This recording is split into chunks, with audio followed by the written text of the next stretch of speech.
Glória a Deus. Irmãos, pegue na sua mão sua Bíblia. Abra na carta aos Efésios, capítulo número 6.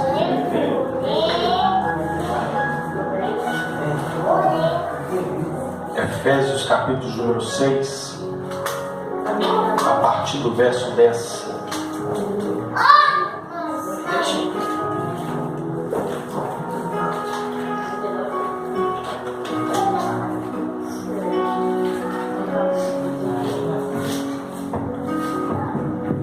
Amém? Efésios, capítulo de número 6, verso de número 10.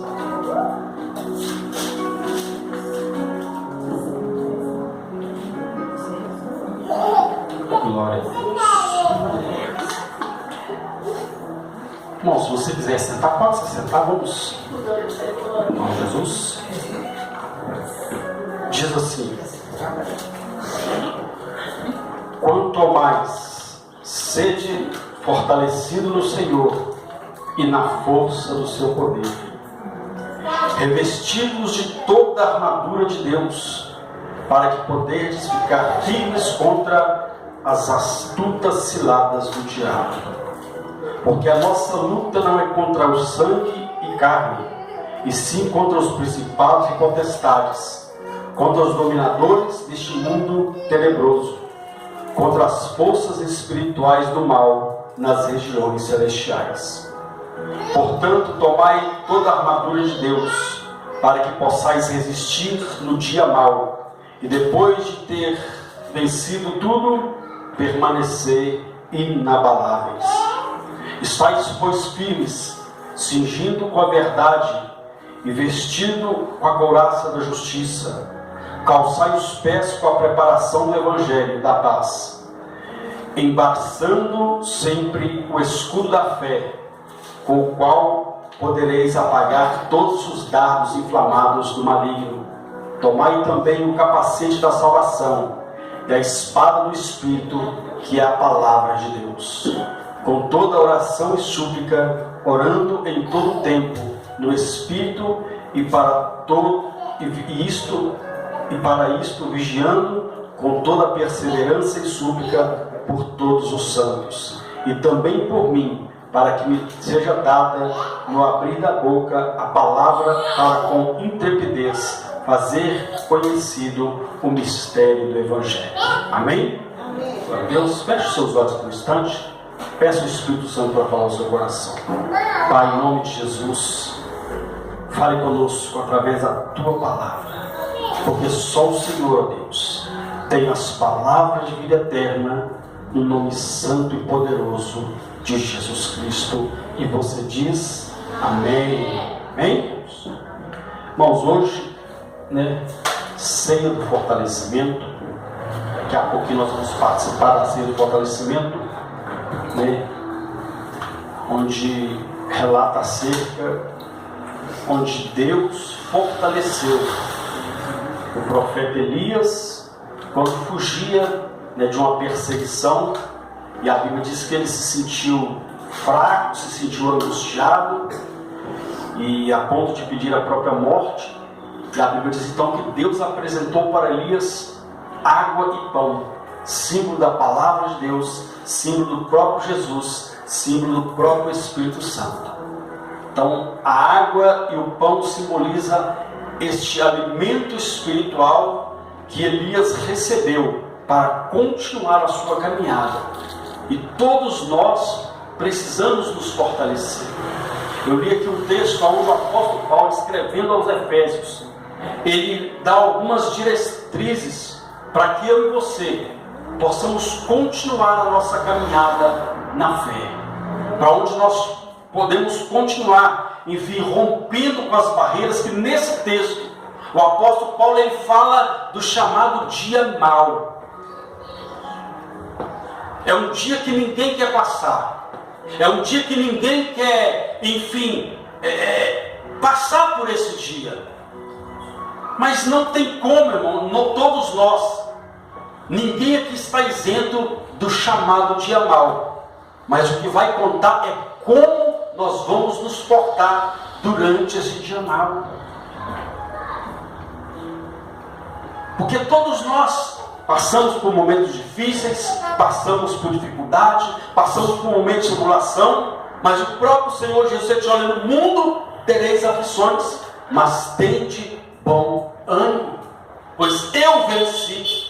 E quando Jesus disse que ele venceu, ele estava deixando bem claro que ele venceu, porque ele esteve aqui como Deus, mas também esteve aqui como homem. E como homem também ele enfrentou o seu dia mau, mas ele venceu, para mostrar que eu e você, na força de Deus, na direção de Deus, nós podemos vencer o dia mau e o nome do Senhor ser glorificado. Pode aplaudir o nome do Senhor. Então Paulo ele veio falar com a igreja, amém? Paulo ele vem falar com a igreja que a igreja precisa se fortalecer nesse dia mau, que ela precisa, vencer esse dia. Como vencer esse dia, pastor? É dentro desse texto que nós acabamos de ler. Paulo começa a observar que a igreja em Éfeso, ela estava vivendo também esse dia mau, estava vivendo um dia de batalha, um dia de luta, como nós passamos por esses dias de batalha, esses dias de luta. Mas Paulo veio orientando a igreja de Éfeso, porque ela tinha perdido o foco da verdadeira batalha. O foco da verdadeira batalha. Batalha é essa que não é travada aqui na terra. Batalha é essa que é travada no mundo espiritual. Ele mesmo fala que são os principados, são as potestades nas regiões celestiais. Então às vezes você quer vencer batalhas, mas quer lutar aqui embaixo, quer lutar com as suas armas aqui, enquanto a Bíblia diz que as nossas armas não são carnais, mas são poderosas em Deus para a destruição de fortalezas, para vencer esse dia mau. O apóstolo Paulo então ele dá um monte de eu quero trazer isso para você, como vencer essas batalhas. Paulo começa orientando os garotos, diz assim: olha, fortalecei-vos no Senhor e na força do seu poder. Diga: fortalecei-vos no Senhor e na força do seu poder. Ou seja, somente no Senhor está a força que precisamos para vencer as batalhas.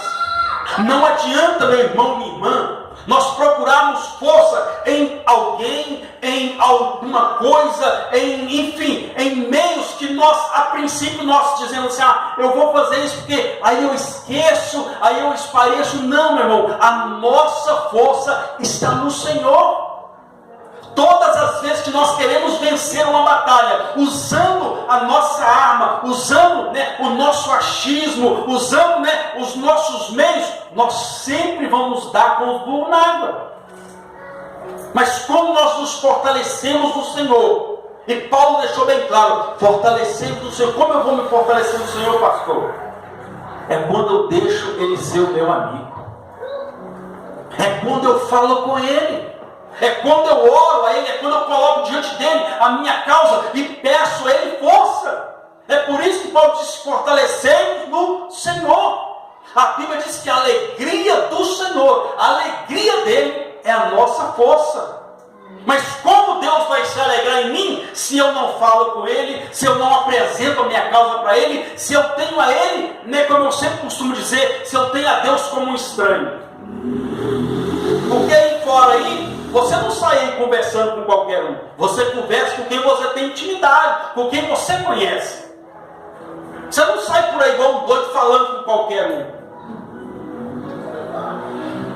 Você fala com quem você tem intimidade. E é isso que Deus quer que você tenha com Ele. Que você tenha intimidade, para que Ele possa resolver aquilo que você não consegue, nem eu conseguimos resolver. Aquilo que é o nosso intelecto, com a nossa capacidade, com a nossa força, nós não vamos conseguir. Mas com a força do Senhor, no poder dEle, nós vamos vencer. Mas nós temos que falar com Ele. Temos que colocar diante dEle a nossa causa. Aí Paulo continua dizendo: revestimos de toda a armadura de Deus. Revestimos de toda a armadura de Deus. Paulo, quando estava dizendo para essa igreja, quando ele fala de armadura, ele estava falando dessa guerra, que não é travada aqui, mas no mundo espiritual, como eu já disse. Mas ele pegou um exemplo da guerra que é travada aqui, como naqueles dias, né? Nesses dias onde Paulo relata, onde havia as guerras, onde os exércitos, né, os soldados ali saíam ali com escudo, com lança, com espada, com capacete. Paulo então estava trazendo isso e trazendo a luz da palavra de Deus. Qual são a nossa armadura espiritual? Mas ele diz, olha, revestidos. Quando ele diz revestidos, vou dar um exemplo claro. Quando está no tempo frio, quando está frio, ninguém anda pelado. Porque quando a gente está nesse calorão, principalmente esse calorão, dá vontade de ficar pelado mesmo, com calor desse. Às vezes não tem um ventilador, não tem nada, dá vontade de ficar pelado, por causa do calor. Mas quando tem frio, quando está frio, então a pessoa ela vai sempre andar coberta. Como eu já disse, ninguém, mesmo estando calor, ninguém anda pelado. Tem uns doidos por aí que andam, né? Mas Paulo estava dizendo, olha, revestimos. Quando está sentindo frio, o que a gente procura logo? Uma blusa de frio. É ou não é? Porque está frio. Mas ele diz revestir, ou seja, quando nós procuramos uma blusa de frio, a gente já está com uma roupa por baixo, a gente já está vestido com uma roupa. Só que, porém, aquela roupa que a gente está vestido, ela não está suportando o frio. Então, automaticamente, nós vamos nos revestir, porque vestido nós já estamos, nós vamos nos revestir com uma blusa de frio. Então, assim também, nós como seres humanos, nós como dependentes de Deus, nós temos que nos revestir da armadura dele. Nós temos que buscar as armas de Deus para que possamos vencer as batalhas espirituais, para que possamos vencer os conflitos espirituais. Que é aquilo que eu disse, a nossa luta não é aqui, é na região celestial. Então Paulo continua dizendo, olha, revestimos de toda a armadura de Deus. Ou seja, sem armadura, nós ficamos vulneráveis aos ataques do adversário.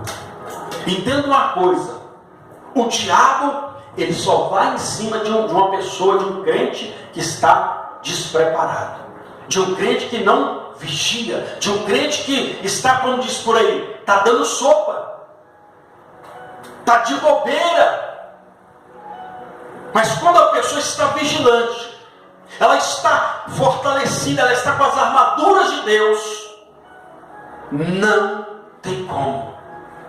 Porque ele diz assim, olha, revestimos de toda a armadura de Deus, para poderes ficar firmes contra as astutas ciladas do diabo. Proteção espiritual. Nós temos que buscar essa proteção do Senhor. Davi, ele foi bem claro, ele disse assim, olha, ainda, ele nem estava, mas disse, ainda que eu andasse pelo vale da sombra da morte, eu não temerei mal algum. Por quê? Porque tu estás comigo. Ele está dizendo, eu estou revestido da presença de Deus. Não tem como o inimigo tocar na minha vida. Ele pode até tentar, ele pode até se levantar, mas como a Bíblia diz que o inimigo pode vir por um caminho, mas por 7 ele fugirá, porque Deus é o nosso refúgio, é a nossa segurança. Mas nós temos que nos fortalecer no Senhor. Nós temos que nos revestir dessa armadura, dessa proteção espiritual. Aí Paulo continua dizendo, porque a nossa luta não é contra carne e sangue. Não é contra carne e sangue. É contra os principados, potestades, dominadores deste mundo tenebroso, nas regiões celestiais. Então é uma batalha espiritual. E algo espiritual você só vence espiritualmente. Carne, ele diz carne e sangue, ou seja, a nossa estrutura, nós como seres humanos não temos capacidade para vencer essa batalha se não estivermos revestidos com a armadura de Deus, se não estivermos confiantes em Deus, se não estivermos caminhando com Deus. Porque todas as vezes que nós caminhamos com Ele, Ele mesmo disse, eu estarei convosco todos os dias. Mas ele vai estar como? É como eu disse no começo, se eu tiver uma intimidade com ele. Eu falo com todo mundo. Às vezes eu entrego o meu problema, eu falo da minha dificuldade com todo mundo, de menos para Deus. Pastor, mas Deus sabe todas. Deus sabe, mas tem coisa que está na sua alma, que Ele quer que você coloque para fora, que você coloque diante dele. A Bíblia diz que houve uma mulher, meu irmão, ela estava 12 anos, quantos anos? 12 anos com sangramento, 12 anos com hemorragia.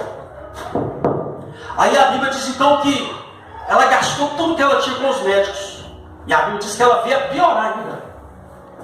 Aí a Bíblia diz que ela ouviu falar de Jesus, aí ela foi até Jesus.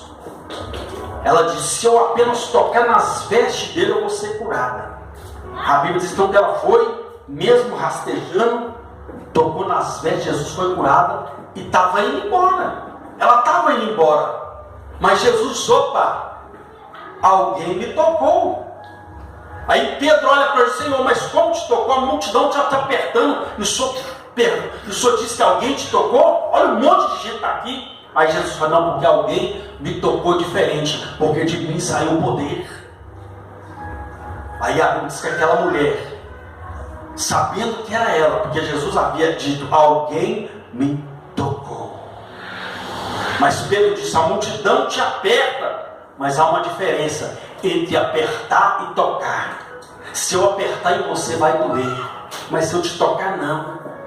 Se eu te apertar, vai trazer incômodo na sua vida, mas se eu te tocar, não. Assim também é Deus. Deus não aperta ninguém, Ele toca em alguém. Deus não pressiona ninguém a nada, Ele te dá livre escolha, Ele dá livre arbítrio, mas Ele toca em você. Porque apertar causa incômodo. Jesus: alguém me tocou. Pastor, mas como eu aperto Deus? É quando você diz: Deus, se o Senhor não fazer na minha vida, eu vou deixar de seguir. Deus, eu estou na sua presença, não estou vendo nada, eu vou sair fora. Você está apertando Jesus. Sabe por quê? Porque não é no tempo seu nem no meu, é no tempo dele, é do jeito dele, é da maneira dele, é na hora dele. O problema é que nós queremos do nosso jeito, da nossa maneira, da nossa forma, não é do jeito dele. É por isso que muitas pessoas estão decepcionadas. Muitas pessoas estão, enfim, destruídas. Por quê? Porque tem esperado, estão querendo que aconteça no seu tempo. É no tempo dele, porque o tempo dele é o tempo certo. Quanta besteira que a gente já fez por tomar uma decisão precipitada. Aí quando a gente, deu com os burros na água, a gente para, ó. Por que eu não esperei? Por que eu não fiquei calado? Por que eu não esperei um tempo? Não, eu quis fazer do meu jeito, da minha maneira. Aí vou quebrar a cara mesmo. É por isso que o salmista diz: esperei com paciência no Senhor, e Ele ouviu a minha oração. Olha que o esperar, olha que a oração ela está ligada ao esperar em Deus. Porque Deus sabe como fazer as coisas. Deus é perfeito. Aí Paulo, então, ele começa a ditar aqui: por que eu tenho que começar para ficar firme no dia mau? Para que eu possa vencer as batalhas do mundo espiritual, e para que depois de vencer tudo, eu permanecer inabalável na presença dele. É por isso que eu tenho que tomar essa armadura. Pastor, mas que armadura é essa? É aquilo que eu disse. Paulo fez uma comparação acerca do exército ali da terra na época dele, trazendo para os nossos dias. Aí ele disse: olha, começou a falar da armadura que o soldado usa na guerra para vencer a guerra. Aí ele diz assim: olha, portanto, tomai toda. O que ele disse? Toda. O problema está aí. Tem pessoas que querem só uma parte da armadura. Só que entenda uma coisa: a armadura é para proteger todo o seu corpo. Naquela época os soldados usavam um capacete que protegia toda a sua região facial, protegia a sua cabeça. Por quê? Porque vinha lança, então tinha que sair com tudo. O soldado que saía sem capacete tomava uma na cabeça e já era. O soldado que saía sem a couraça tomava um no peito e já era. Por quê? Só pegava aquilo que achava que era necessário. O texto está dizendo: tomai toda a armadura de Deus. Tomai toda a armadura de Deus, para que possais resistir no dia mau. Depois de terdes vencido tudo, permanecer inabalável. Estais, pois, firmes, cingidos com a verdade. Cingidos com o quê? Com a verdade. A verdade. Jesus disse: eu sou o caminho e a verdade. Mas quando eu não estou no caminho que é Jesus, que é a verdade, eu estou vivendo uma vida mentirosa. Uma vida mentirosa. Porque a vida que Ele tem para mim é melhor do que essa que estou vendo. Aleluia. A vida que Ele tem para mim e para você vai além daquilo que nós pensamos, pedimos ou imaginamos. Mas nós temos que andar na verdade. E andar na verdade é andar com Cristo. É andar com Jesus. E Ele vai te direcionar no caminho da verdade. Já viu que a pessoa conta tanta mentira que muitas vezes até ela mesmo passa a acreditar nela?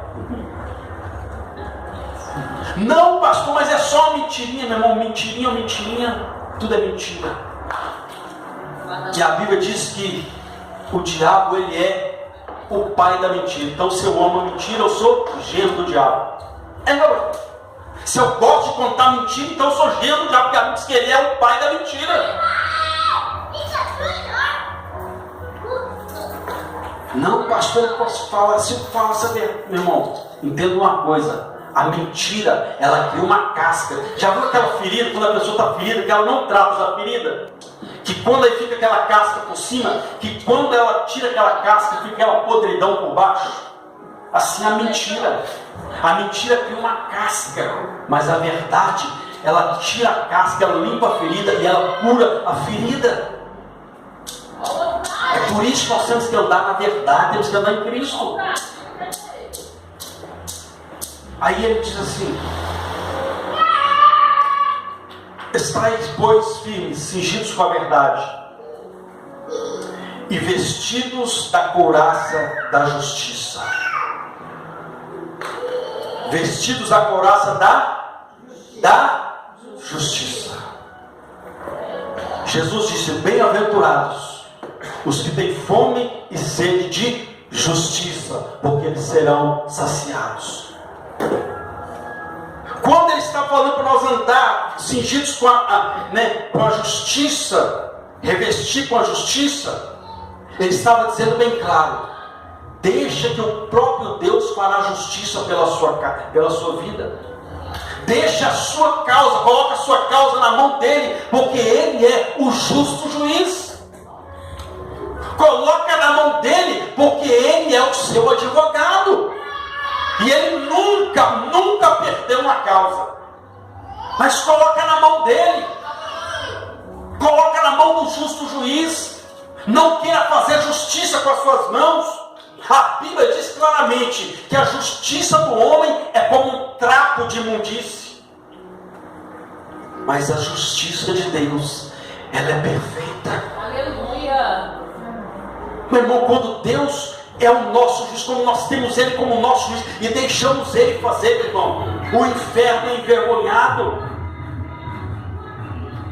O inferno é envergonhado, porque nós colocamos na mão dele. Então tem um problema, tem uma dificuldade, tem uma causa impossível, coloca na mão daquele que é justo e faz o sobrenatural.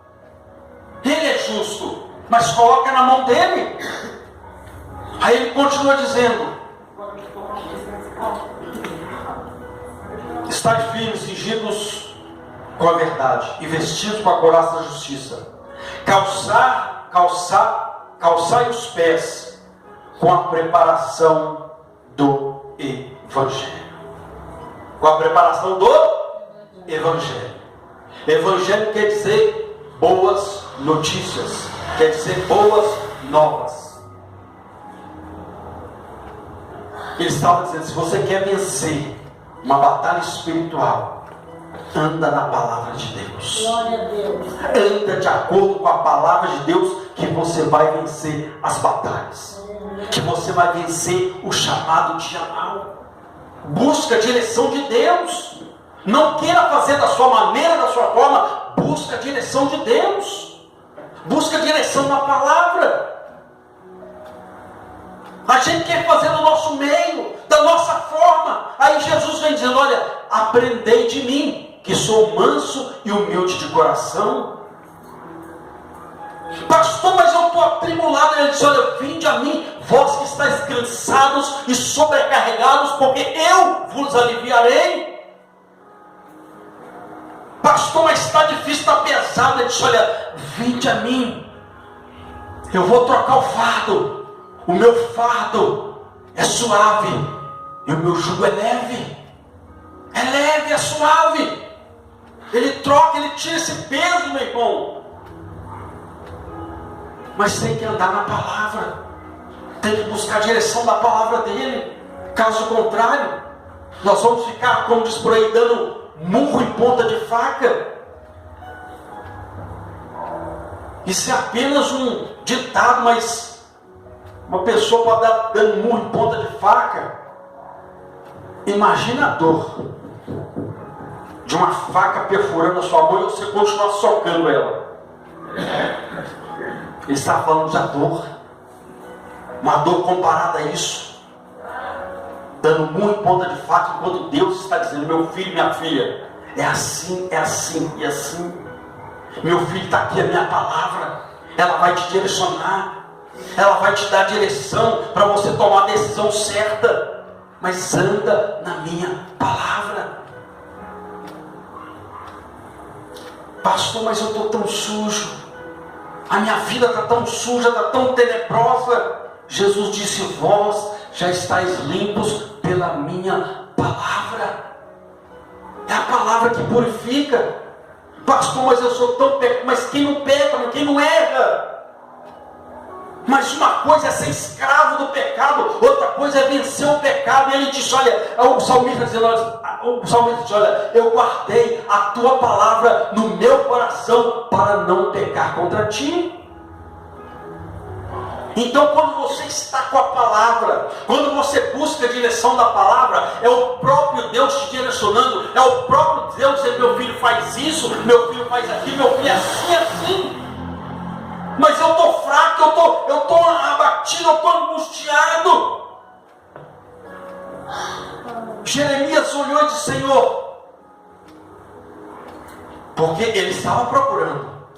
Ele disse: Senhor, achadas, só acha quem procura. Ele disse: achada as tuas palavras, logo as comi, porque me foram alegria para o coração. Então a palavra de Deus, ela vai trazer cura para o seu coração, vai trazer cura para a sua alma, como já está trazendo nessa noite, porque a palavra de Deus, ela é viva. Aleluia. Mas caminha na palavra, caminha na palavra. Aí diz assim: calçai os pés com a preparação do Evangelho, embraçando sempre. Embraçando o quê? Sempre. Embraçando o quê? Repita comigo: sempre. Sempre. Diga sempre. Sempre. Sempre. Sempre. Em outras traduções está tomando. Aqui está embraçando, é porque coloca no braço, tinha duas alças no escudo, então colocava nas duas alças, embraçava, colocava o braço na alça do escudo. Então é tomando o escudo, tomando sempre. Diga o quê? Sempre. Diga sempre. Sempre. O escudo da fé.